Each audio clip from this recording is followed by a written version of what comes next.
Welcome back to my channel. To start off, being taking the Makeup Geek eyeshadow in the color Frap, and this is going to be used as our transition shade. Now this eye look is really minimal and it's really easy, and you don't have to particularly use the shades that I'm using, just any round shades.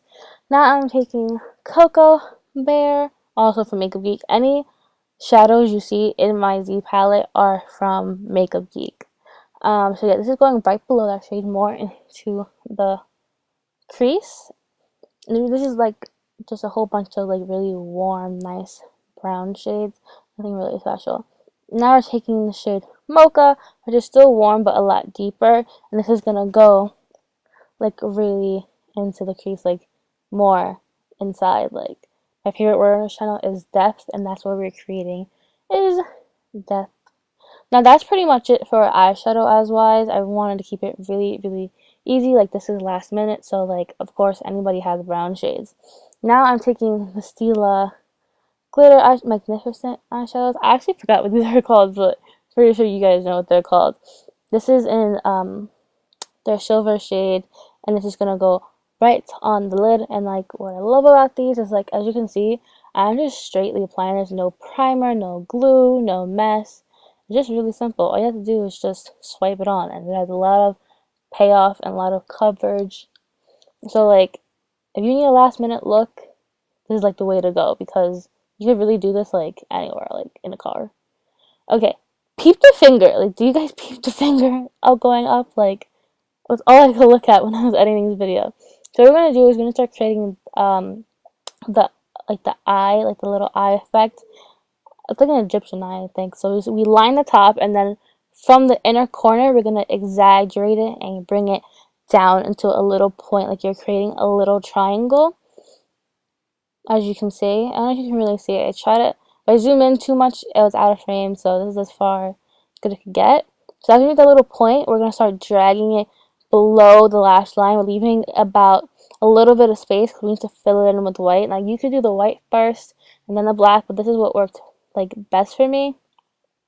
So yeah, as you see, we have that little space there. You could use any, like you do this with eyeshadow, like black eyeshadow, or NYX jumbo pencils, like they have a black one and a white one. You could do that, whatever works best for you. And as we get towards the end of the eye, we're going to take the line that's on top and we're going to connect it to the bottom, so it's one big like oval pointed circle. You know what I mean? Now, like I said, we're taking the white and we are just filling in the negative space. This is going to make your eyes look really like a deer, because that's the whole point, it's to look like a deer, but also like very cartoony. Like, so you would do this on a regular basis, but for me, like, it was really weird to do this. I think my eyes looked very like doe eye and like just cartoony. Like, it was really cool. So yeah, we're just gonna fill in that negative space all the way in. Try not to hit the black, because since you did black first, it could, if it hits, it can mix and make gray. That's why I recommend doing the white first, but for me, I just found it easier to do the black. Now moving on to face, we're taking Pro Matte Infallible by L'Oreal, favorite drugstore foundation, and I am just applying this all over the face with a Morphe brush. I like this foundation a lot. It has amazing coverage. I have oily skin, so the matte one is just really great. I'm the second shade in. I think mostly like everybody is, but yeah, this is just an amazing foundation. I'm just gonna work that all the way into the skin. Now we're doing is I'm taking my CC beauty palette. I'll insert a picture of it. And we want the under eye to look really like white. Like I said, we're kind of looking like a little like cartoony but glam. So I just want the under eye to look really bright. So what I'm doing is I'm just putting the white under, and I'm working in sections, and I'm taking the foundation brush and using any residue that's left over from the foundation and using that to blend in. So we're like extra white, but also like the foundation is going to tone it down so it looks more natural. Because if you want flashback, like if you just leave it like plain white like that, you'll be flashback queen. Like that would be your costume instead of a deer. But yeah, so we're gonna do that in normal places that we regular highlight. Like as you saw, we did the bridge of the nose, we did the whole under eye, the tip of the nose, the cupid's bow, the chin, and the forehead. The forehead, I'm just using a beauty blender because I don't know, I just think I was just testing out to see if it would blend with the beauty blender, and I mean it did, but I did go back in like later with a brush just so it didn't look so harsh, because as you can see with the beauty blender it looked really harsh. Now this is the color palette we're using, like the theme colors. Now these are colors I made myself using the CC Beauty palette. So the first bright, we're using this really bright pinky shade, which I did by mixing the pink, peach, and white that's in the CC Beauty palette. And that's going to go right on top of those little heart cutouts I made. I made one big heart cutout in the middle, and then I made 3 little small ones for the side. Now we're doing like a pink ombre effect. So after that pink one, we're going to start using this more like salmony, like bright salmony color. Now this I made using red, pink, and white together.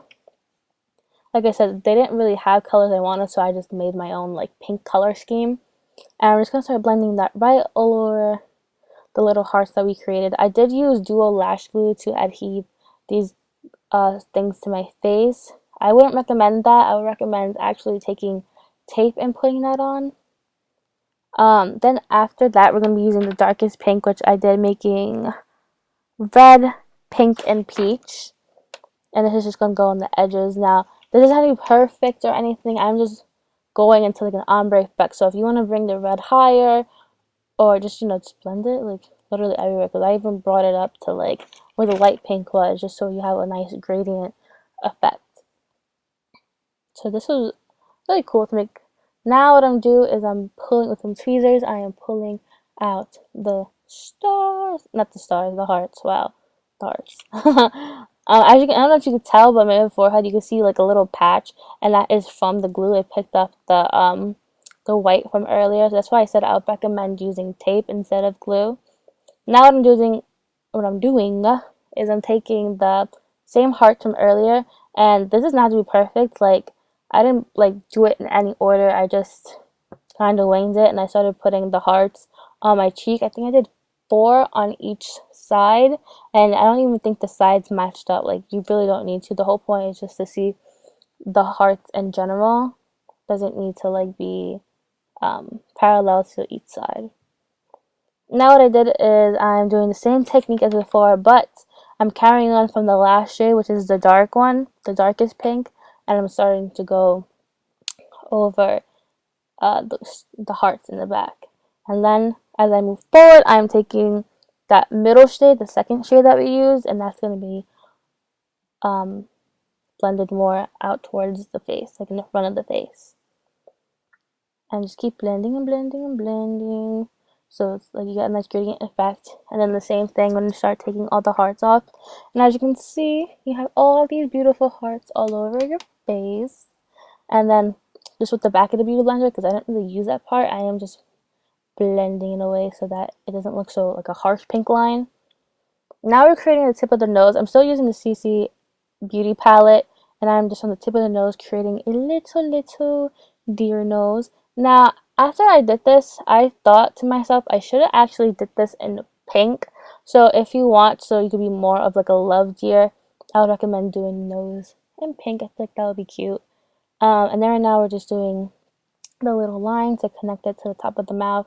It's going to be a pretty thick line, just like that. And then I took some black lipstick, and I'm just powdering it because I can't keep my lips still, and I don't want it to transfer. So I just started powdering it. And then I took Makeup Geek's foiled eyeshadow in Whimsical and started putting that on the tip of my nose and on the cupid's bow, just to give it a little like shine, pink shine to it.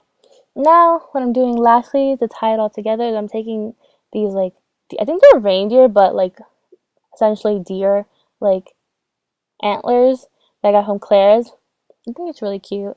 And yeah, guys, this is the final look. This is a Halloween look that I feel like no one else is going to have. Like, somebody might be a deer, but no one is a love deer. Like, it's kind of like Valentine's Day and Halloween together. I don't know why I thought about this, but I thought it's really cool and really different and really fast for you to do. Don't forget to like, comment, and subscribe. Hope you guys enjoyed. Bye!